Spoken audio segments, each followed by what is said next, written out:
Chairman Johnson, thank you for leading this important hearing to review the administration's implementations of sanctions on Iran. In July, I and others requested this opportunity to exercise this committee's oversight responsibilities, and I thank you for giving us the chance to review U.S. policy toward Iran. I know that you and the ranking member recognize the gravity of this issue and understand what is at stake. More than a year ago, Congress passed and President Obama signed into law the Comprehensive Iran Sanctions Accountability and Divestment Act of 2010. I certainly welcomed this legislation, as I believe Iran's pursuit of nuclear weapons is one of the greatest dangers to global stability and the security of our country that we face today. However, when President Obama signed the bill, I stated clearly and have continued to say that its success will depend upon enforcement. Since the enactment of CISADA almost 15 months ago, 10 firms have been sanctioned under the Iran Sanctions Act.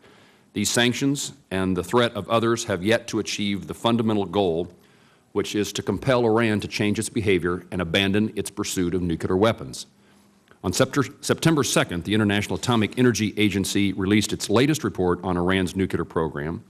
Like similar reports before it, the September report shows that Iran is continuing to build up a stockpile of low-enriched uranium.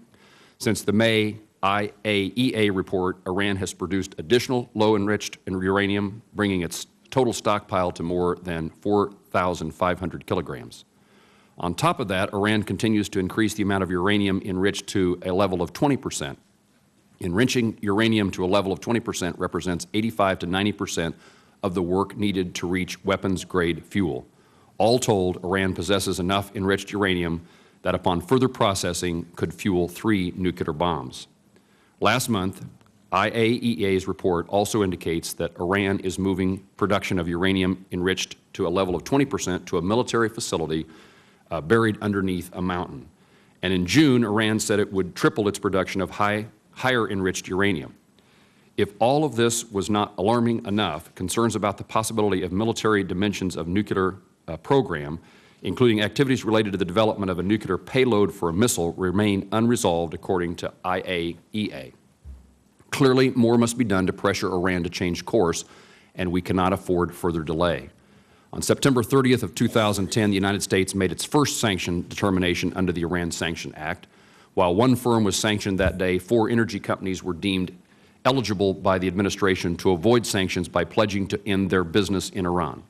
In total, the administration has used the special rule to waive sanctions against 5 companies.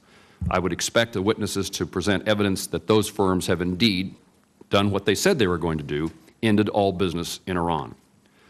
I also remain concerned about the activity of Indian and Chinese firms in Iran. I've expressed my concern about specific Indian and Chinese firms to Secretary Clinton in letters in November 2010 and March 2011. If Indian and Chinese firms are violating U.S. law, the administration must penalize them. As important as it is for the administration to fully enforce U.S. law to keep foreign companies from doing illegal business with Iran, we could greatly impair Iran's ability to do business with these and other companies by tightening financial sanctions on Tehran. In August, I joined many of my colleagues in this room, 91 of us, in asking the President to impose sanctions on the Central Bank of Iran, and I'd like to hear what steps the administration is taking in regard to that bank. I would also like for Undersecretary Cohen to address the final rule, the Financial Crimes Enforcement Network, delivered to the Federal Register last week to implement Section 104E.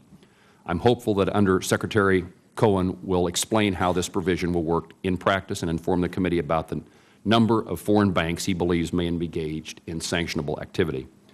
This administration has said the United States will not allow Iran to acquire nuclear capability. Saying we will prevent Iran from acquiring a nuclear weapon is good, but it's not enough. Only our actions can stop Iran.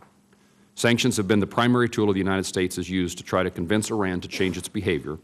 Any assessment of our success or failure must be judged against that goal.